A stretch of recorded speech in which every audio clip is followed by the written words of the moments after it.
Assalamualaikum warahmatullahi wabarakatuh. Halo semuanya, senang sekali saya Adinda kembali lagi bisa menyapa teman-teman semuanya dalam BTP Talk Podcast segmen Ngobras, ngobrol bareng solusi teknologi yang akan mengupas segala sesuatu tentang teknologi.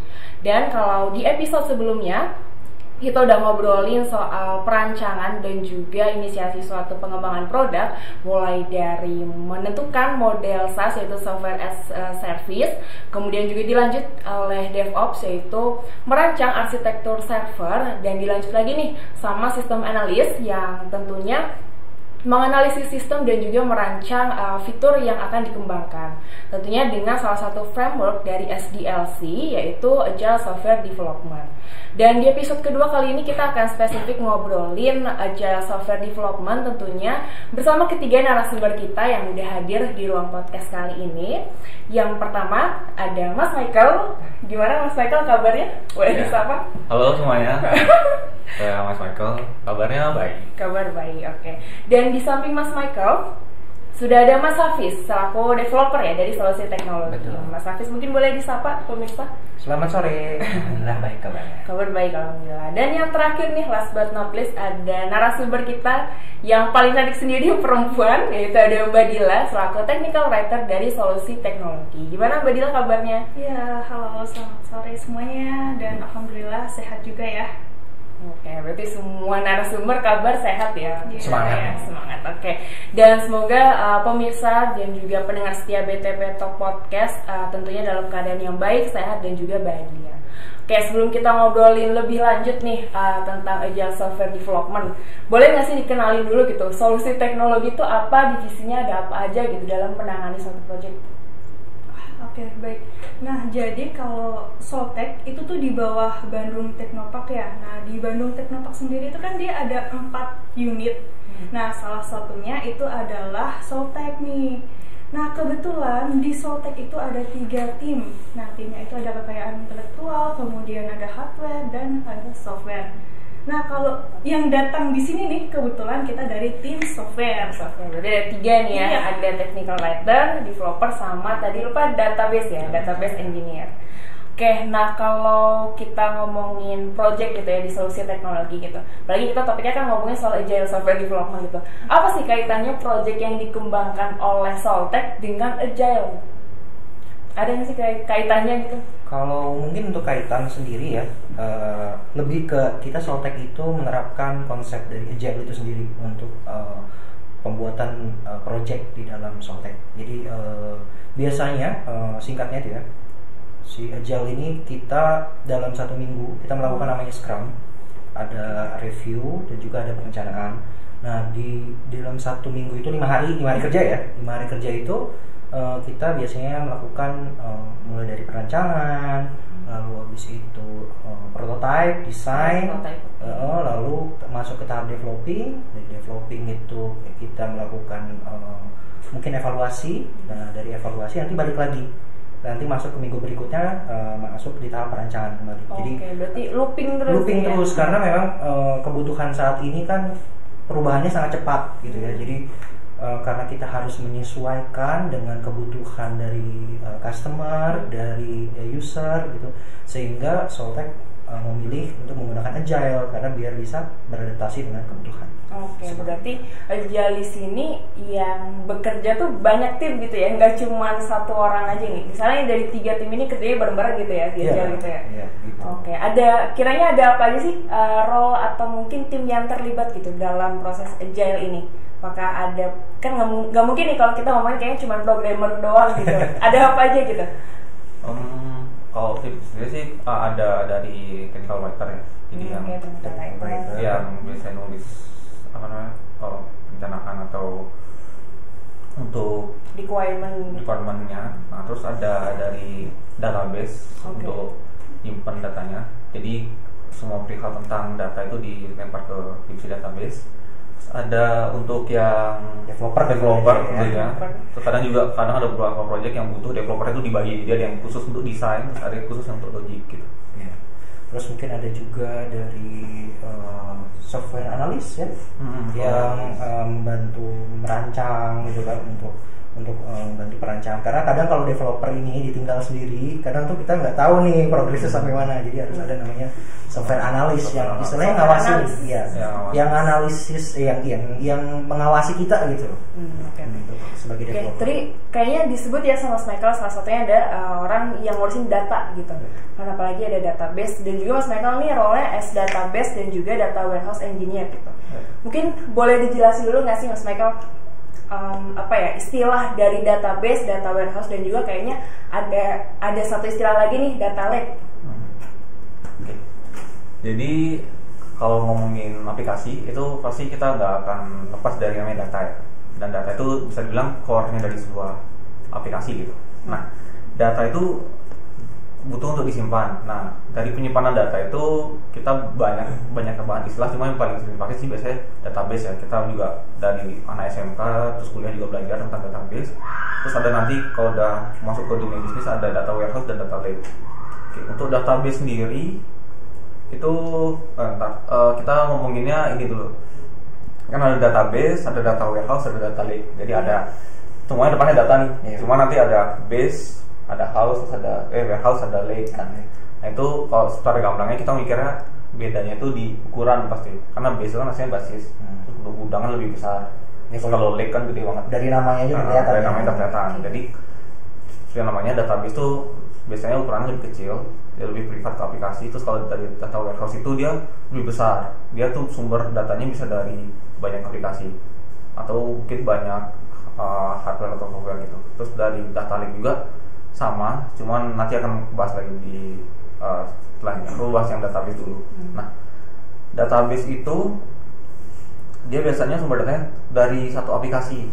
Nah, emang ada kasus sih biasanya tuh datanya tuh berasal dari 2 aplikasi atau lebih. Cuma biasanya back practice-nya sih dari satu aplikasi, satu database untuk jaga privasinya. Nah, terus di database ini sendiri itu dia media penyimpanannya. Cara nyimpannya itu dia yang paling umum ada 2 sih. Pertama yang bentuknya tuh SQL. SQL itu Structured Query Language. Dia tuh bentuknya tabular. Jadi ada kayak ada kolomnya, ada barisnya. Itu model kayak tabular ya. Ya, mungkin kalau orang awam biasanya taunya kayak Excel gitu. Excel. Nah, terus ada satu lagi yang agak unik biasanya jarang kita tahu itu NoSQL. Dia bentuknya pasangan antara key sama value. Jadi kita kunci sama ininya, value-nya. Nah, terus untuk cara nyimpannya sendiri itu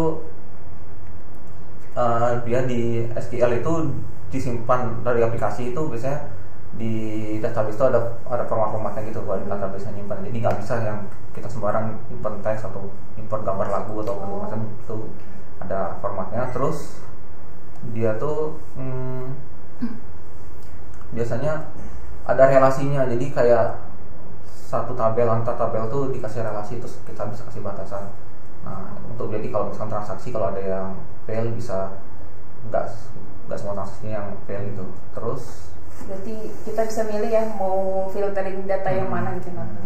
Nah, terus untuk database sendiri itu datanya biasa dipakai di aplikasi karena kita nggak cuma nyimpan tapi bisa diubah di kemudian hari. Misalnya kita nyimpan sekarang terus datanya diubah gitu. Nah, sedangkan untuk data warehouse atau data lake itu dia sistemnya untuk nyimpan data. Nah, kalau yang untuk data warehouse dia nyimpan datanya tuh biasanya data-data yang nggak bisa diubah lagi. Jadi misalkan kalau udah nyimpan dia udah store aja. Jadi nggak semua lagi. Contohnya juga ada data historis kayak history login, historis user click gitu segala macam. Nah, terus kalau data lake juga sama sebenarnya. Cuma yang membedakan di sini data warehouse sama data lake ya skalanya tuh biasanya data lake itu lebih besar. Nah, pada data lake lebih besar karena kalau di data warehouse sebelum disimpan itu ada proses namanya ETL dulu. ETL itu extract, transfer, baru di load. Transform baru di load. Jadi data tuh nggak boleh langsung disimpan tapi diolah dulu. Jadi misalnya datanya dari divisi A terus bentuknya misalkan Word gitu. Dari divisi B bentuknya TXT gitu. Nah, itu harus ditransform dulu biar satu format baru disimpan di data warehouse. Nah, jadi karena datanya dia bentuknya udah terformat. Nah, jadi datanya itu bisa langsung ditransfer ke bentuk grafik gitu. Jadi kita kalau bisnis intelijen atau bisnis analis itu bisa langsung analisis saja datanya gitu. Sedangkan untuk data lake, data yang disimpan itu raw data, jadi formatnya nggak jelas, terus size-nya juga bisa nggak ada yang besar, ada yang kecil, jadi nggak di-define gitu. Paling dibedain cuma dari metadatanya sih. Jadi ini tipenya apa. Nah, yang bisa ngolah data lake ini biasanya itu seorang data scientist biasanya. Jadi pengolahannya, datanya tuh bisa disimpan dengan cepat kan, karena nggak mulai proses, ada prosesnya, jadi langsung simpan aja. Terus datanya bisa banyak. Terus karena nggak ada prosesnya, biasanya datanya jadi lebih murah. Tempat penyimpanan datanya bisa nyewa di server itu jadi lebih murah gitu, karena nggak ada proses SQL-nya. Jadi kalau datanya besar, terus entah nggak tahu nih bakal berguna atau enggak, kan jadi kadang kan butuh analisis dulu baru bisa lihat, ada fakta ini ternyata di dalam data ini. Nah itu baru kita pakai data lake. Tapi kalau data warehouse itu biasanya data yang udah terformat dan itu yang bisa langsung dianalisis oleh para bisnis gitu. Beda tujuan ya. Beda tujuan. Jadi kalau yang database itu tadi buat kebutuhan sehari-hari, data warehouse itu yang sudah terformat ya, udah rapi, tapi dari berbagai sumber. Kalau data lake itu ibarat kayak orang mau masukin ya silakan gitu ya. Nah, jadi kalau database itu dia lebih kayak ke penggerak aplikasi. Sedangkan kalau data warehouse sama data lake itu lebih ke tujuan analisis. Gitu. Nah ini nyambung nih Mas Michael ke pertanyaan berikutnya. Karena kalau kita ngomongin, ya kalau kita ngebayangin suatu project gitu ya, pasti kan sepakat nih as a team tuh pengennya ya efektif aja gitu. Yang mana berarti nggak bertele-tele lah. Nah keefektifan ini kan berkaitan dengan apakah kita tepat dalam menentukan requirement dan juga resource yang ada. Nah nyambung nih ke kalau database, data warehouse dan juga data lake gitu. Mungkin boleh lebih dispesifikin nggak sih Mas, kayak kapan nih tepatnya kita menggunakan database buat apa? Kayak mungkin yang tadi udah di-mention ya, tapi lebih spesifik lagi itu ada nggak sih? Ya, jadi kalau mau pakai semuanya kan bisa nyimpen data, tapi nggak mungkin semua aplikasi itu nyimpen datanya di data lake gitu. Jadi ada beberapa kebutuhan yang mereka punya perannya sendiri-sendiri gitu. Jadi kalau database itu dipakai ketika data yang kita taruh itu, yang mau kita simpan itu bisa kita ubah gitu untuk varian sehari-hari. Jadi misalnya kayak nama gitu kan, yang nama terus atau enggak alamat itu kan mobil, terus nanti pindah alamat, data bisa diupdate gitu segala macam. Jadi untuk menggerakkan aplikasi itu, karena data di dalam aplikasi kan biasanya nggak statik ya, terus kadang berubah-ubah kan, bisa diedit, bisa dihapus, bisa ditambahin gitu kan. Nah terus kalau untuk yang data warehouse, nah itu data-data yang kayak butuh report mingguan, report bulanan, atau report tahunan gitu kan. Jadi datanya kan udah di proses sebelumnya, jadi udah rapi gitu. Jadi kalau ada orang mau menganalisis data di data warehouse, itu bisa langsung strike aja gitu, karena datanya udah terformat. Nah kalau untuk data lake sendiri, ini data kayak model aktivitas gitu. Terus kayak nanti untuk mencari ibaratnya data mining lah. Jadi untuk nyari fakta-fakta baru yang ternyata user dengan konsumsi ini sukanya ini gitu. Nah kayak gitu tuh, baru data-data seperti itu disimpan di data lake gitu. Jadi kegunaan data lake itu untuk nyimpan data yang sifatnya itu lebih kompleks. Lebih kompleks. Nggak ada ukurannya, nggak ada formatnya, jadi disimpan aja pokoknya dulu. Terus nggak tahu bakal berguna atau enggak, nanti aja di analisis nanti lah ya gitu ya. Disimpan aja dulu, siapa tahu penting. Oke. Nah, tadi kan kita masih ngomongin soal database, data warehouse dan juga data lake gitu. Nah, tapi kita belum ngomongin nih gimana nih cara kita mau pakai si database, data warehouse dan juga data lake.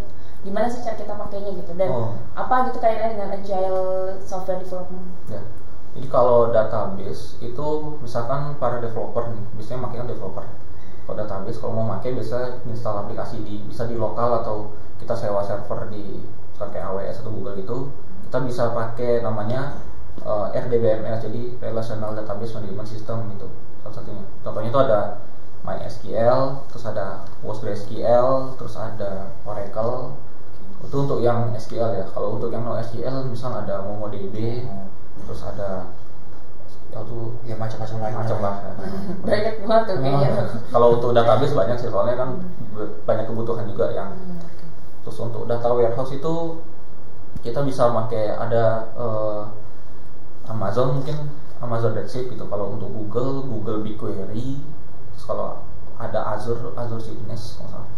Nah terus untuk data lake sendiri itu ada Google Cloud Storage, terus ada Amazon S3. Oh, berarti toolsnya banyak ya yang menunjang si data-data itu ya? Bergantung kebutuhan aja. Kebutuhan. Nah tadi Mas Michael nyebut nih data-data yang tersimpan dalam database itu kan akan dipakai oleh developer ya. Berarti Mas Hafiz nih as developer gitu yang akan menggunakan data-data yang mungkin udah dirancang gitu oleh si database engineer. Nah tapi sebelum kita ngobrol lebih lanjut ya Mas, mungkin boleh cerita nggak sih emang peran developer dalam agile software development itu apa sih? Oke, jadi mungkin tadi udah sempat disebutkan di awal ya. Jadi di agile itu kan ada serangkaian proses ya. Nah kalau saya menganggapnya untuk sebagai developer itu ibarat kayak juru masaknya nih. Jadi kokinya gitu, karena yang mungkin dari SA dia sudah menyiapkan requirement-nya kan. Terus lalu dari database mereka sudah merancang, sudah membuat strukturnya dan sebagainya.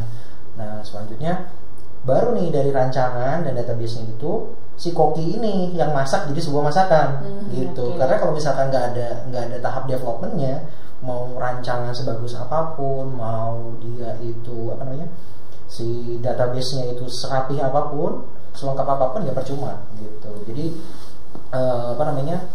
ini kayak ibarat main kokinya gitu. Tapi developer juga nggak bisa kerja sendiri dong gitu. Jadi kalau misalkan dia ditinggal sama SA-nya, ditinggal sama DB-nya, sama TW-nya, nah itu nanti bakal repot gitu. Jadi dalam sistem agile kita kerjanya bareng-bareng. Oke, berarti developer ya udah kokinya, sebelum koki mungkin yang nyiapin bahan-bahan ada banyak nih di dapur ya. Benar. Oke, nah terus Mas Hafiz, kayaknya kan kalau kita ngomongin IT gitu ya, orang yang masih awam gitu pasti taunya kalau kerja di IT atau belajar IT ini jadinya programmer gitu. Jadi orang tahunya programmer, padahal ya tadi untuk si programmer yang berperan sebagai koki ini tuh nggak cuma satu-satunya orang yang ngebangun produk. Betul. Ada gitu ya di belakang layar gitu ya. Betul. Mungkin orang-orang masih belum paham nih role-nya kayak tadi database engineer gitu. Nggak semuanya perlu ngoding gitu kan. Kadang mungkin persepsi orang-orang tuh ketika dengar IT itu ngoding pasti kan gitu. Padahal kenyataannya di balik codingan atau aplikasi itu tuh ada banyak peran yang tidak membutuhkan skill ngoding, asalkan memahami bagaimana logiknya suatu program itu bekerja, bagaimana susunannya dan sebagainya. Okay. Nah terus aku penasaran nih malah Mas Hafiz, kenapa sih pengen gitu menjejaki karir sebagai web developer? Oke, kenapa ya? Jadi kalau misalkan disebut kenapa, mungkin kalau saya pribadi ya, karena saya pribadi itu suka namanya trouble solving. Jadi kalau misalkan ada suatu masalah, terus saya tuh kayak tertantang gitu buat menyelesaikan permasalahan itu. Nah tapi kadang-kala kalau misalkan permasalahan di dunia nyata itu kan susah ya. Kadang misal contoh mau menyelesaikan buang sampah sembarangan, kita harus komunikasi ke orang-orang, kita harus koordinasi banyak pihak, dan biasanya rata-rata itu tuh gagal gitu kan, karena ngelibatin banyak pihak. Nah sementara kalau misalkan dengan pemrograman itu tuh ibarat kalau saya sendiri tuh ibarat kayak kanvas putih. Kita tuh bisa ngapa-ngapain aja, kita bisa berkreasi, kita bisa menuangkan ide-ide kayak misalnya contoh, solusinya ternyata gini loh, ternyata solusinya gitu loh. Jadi kita punya media untuk menuangkan ide-ide, solusi-solusi dari suatu permasalahan ke dalam aplikasi yang mungkin nanti bisa membantu banyak orang gitu. Jadi berangkat dari kesukaan saya dengan trouble solving ini, terus kebetulan saya nemu pemrograman ini gitu, dan karena memang sudah berkecimpung cukup lama, jadi ya udah memang sudah nyamannya di sini, dan alhamdulillah dapat kerjaan juga sesuai dengan hobi dan passion. Sampai sekarang masih nyaman ya? Masih nyaman gitu, walaupun mungkin emang agak aneh ya gitu kan, orang kenapa kok suka yang pusing-pusing gitu kan, masalah udah banyak, ngapain nambah lagi gitu kan. Cuman emang hobinya di situ ya. Nah, terus kan tadi kan Mas Hafiz di awal cerita ya, kalau yang namanya teknologi itu makin kesini kayaknya makin ada aja gitu, berkembang gitu. Nah, apalagi sekarang nih yang lagi rame kan mobile nih, mobile development. Karena apa sih Mas nggak belok aja gitu ke mobile, masih nyaman gitu di web? Ya, mungkin kalau misalkan di pemrograman sendiri, kalau yang zaman sekarang itu memang lebih condong ke arah mobile. Kalau zaman dulu mungkin web developer itu kayak tahun mungkin 2000-an, 2010 dan seterusnya itu masih kayak booming-boomingnya. Tapi semenjak ke arah tahun 2020 ke atas itu memang pergeseran terjadi ke arah mobile gitu. Nah, tapi mungkin ini persepsi orang yang awam mungkin ya, atau mungkin kurang tahu detail. Kalau misalkan takutnya kerjaan hilang dan sebagainya kan, sebagai web developer nanti orang-orang yang baru mau belajar malah nggak jadi belajar gitu kan. Nah itu tuh sebenarnya salah, karena pengalaman saya di mobile development itu sendiri itu membutuhkan web developer gitu.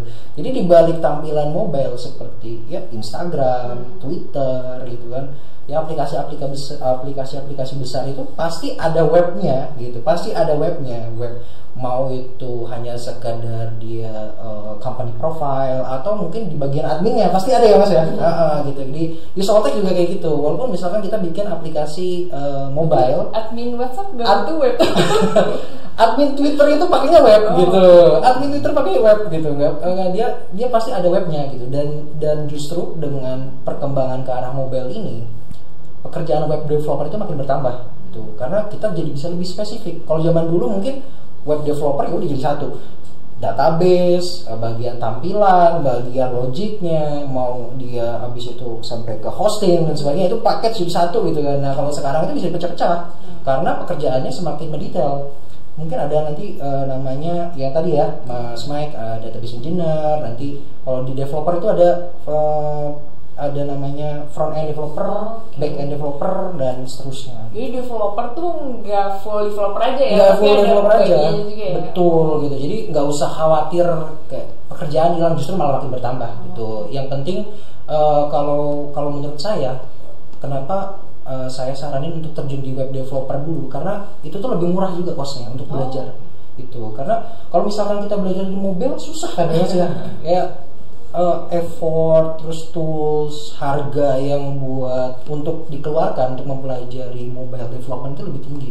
Kalau misalkan web developer itu lebih mudah jatuhnya, kalau pengalaman pribadi ya gitu juga ya kan. Jadi bisa belajar dari basic dulu, lalu nanti mungkin naik ke logiknya, dari logiknya mulai ke database-nya. Nah dari database justru web developer ini nanti bisa jadi jalan jembatan menuju ke mobile gitu. Dan nggak bisa pisah lah istilahnya, mobile sama web developer itu kayak ibarat kakak adik, nggak bisa pisah.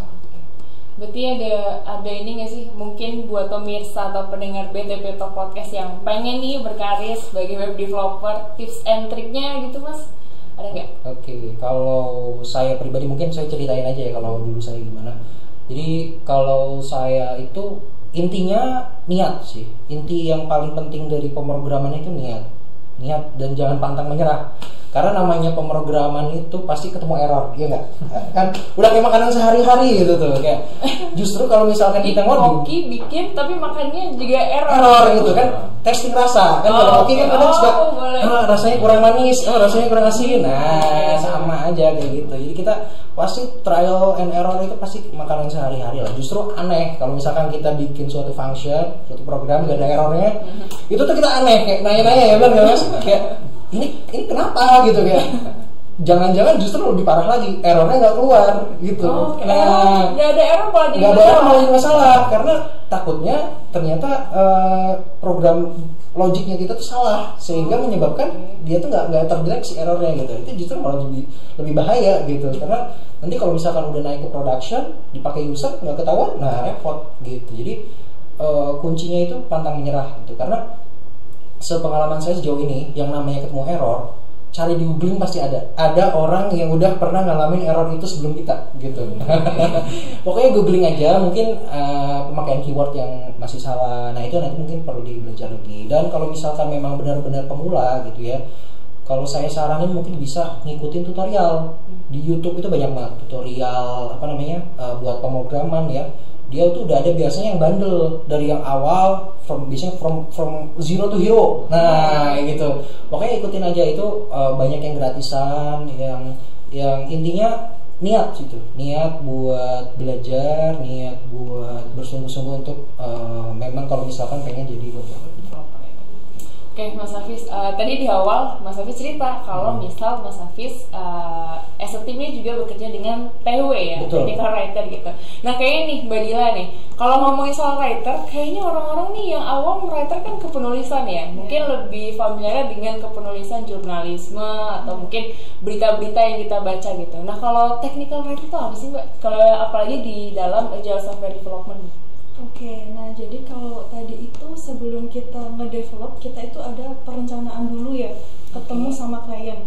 Nah di situ tuh awal mula TW bekerja. Nah jadi si TW itu kita bekerja bersama dengan business analyst itu untuk ngobrol sama stakeholder atau klien. Gimana nih aplikasinya kayak gimana? Mulai dari proses bisnisnya, kemudian stakeholder yang ikutnya itu siapa aja. Nah itu kalau untuk di fase awal. Nah selama proses agile itu si TW itu ngebantuin tim leader itu untuk memonitoring dari si dashboard, kan nanti kan ada dashboard untuk monitoring kerja dari developer atau seluruh tim gitu Mbak. Nah jadi si TW itu dia bertugas untuk dokumentasi teknis. Dokumentasi secara teknis gitu ya. Berarti kalau misal boleh nggak sih Mbak cerita sedikit gitu, diperjelas atau diperinci responsibilities dari technical writer itu apa? Oke, nah jadi kalau untuk sebagai technical writer kita itu bertugas untuk mendokumentasikan dari aplikasi, mulai dari sistem requirement, kemudian ada business requirement sampai FAQ juga itu kita yang ngebuat Mbak. Nah itu dari outputnya dari si TW yang dibuat. Oke, nah terus kalau tadi kita ngomongin soal developer kan dia berperan sebagai koki yang mana outputnya berarti adalah suatu masakan jadi gitu. Nah kalau dari technical writer gitu, outputnya itu apa sih Mbak? Oke, nah kalau dari segi output tadi itu ya ada banyak ya dokumen yang dikeluarin dari si technical writer. Itu dari dokumen teknis, itu tuh ada SRS, kemudian ada dokumen blueprint juga. Nah kemudian dari dokumen bisnis itu ada BRS Mbak, itu BRS yang di awal tadi tuh yang TW bareng sama si bisnis analis itu nanti didokumentasikan juga sama si TW. Nah kalau untuk fase pelatihan itu technical writer juga dia membuat manual book, kemudian ada FAQ juga, itu gunanya untuk mempermudah pada saat transfer knowledge ke klien. Oke, berarti biar kliennya nggak bingung ya kita bikin produk apa gitu. Kalau misalnya tadi koki gitu, kita misalnya mau masak apa nih, mau masak sayur tempe gitu. Berarti dia itu yang nyatetin. Dia yang nyiapin tempenya. Mungkin nyatetin ingredientnya butuh berapa, terus costnya, terus abis itu kayak mungkin nanti setelah di serve nih di meja keberapa nih, udah bayar belum? Nah itu kan penting gitu. Itu dibantu lah ya oleh technical writer gitu. Penting. Nah terus challenge-nya nih Mbak, kalau ngomongin challenge atau tantangan sebagai technical writer gitu, apalagi di software agile development masih ini apa tuh? Nah kalau untuk tantangan sendiri ya, karena kalau klien itu pastinya dia itu ada perubahan entah dari itu proses bisnisnya atau dari stakeholder. Kita itu otomatis langsung ngerancang dari mana aja nih perubahannya tuh. Otomatis dokumentasi yang kita buat itu juga kita ubah nih dari tim developer ya. Tim developer kan mungkin nanti juga mulai lagi di mana perubahannya, terus kita dokumentasikan. Nah di situ tuh kita kolaborasi nih, ngobrol sama tim developer. Kadang developer ngerepotin TW memang. Bisa merepotkan ya. Nah kemudian ada satu lagi Mbak, itu pengetahuan terkait teknis nih. Nah jadi seorang technical writer itu tentunya dia juga harus mengetahui sedikit aja, itu nggak apa-apa, untuk pengetahuan teknis itu untuk nanti ngebantu sistem analis buat bikin diagram-diagramnya. Oke. Berarti dari challenge itu tentunya nggak mungkin dong, challenge ini kan tantangan ya, pasti harus dihadapin gitu ya Bang, nggak mungkin kabur tuh ya. Oke gitu, berarti tadi kita udah ngobrol banyak seputar dari awal data gitu, kita ngerancang data, di mana data itu nanti akan digunakan oleh developer ya dalam mungkin mengembangkan suatu produk, dan tentunya setelah itu sebelum dipakai nih oleh user, technical writer nih perlu mastiin nih bahwa user yang akan memakai nih nggak akan pusing dengan produk yang kita buat gitu. Oke kalau gitu thank you Mas Michael, Mas Hafiz dan juga Mbak Dila. udah berkenan untuk sharing-sharing bersama para pemirsa atau pendengar setia dari BTP Talk Podcast. Dan semoga obrolan di episode kali ini bermanfaat. Dan jangan lupa untuk selalu mengunjungi website BTP di btp.telkomuniversity.ac.id atau ke hotline BTP di nomor yang cantik, mungkin boleh dicatat 081122339963. Saya Dinda, sampai jumpa.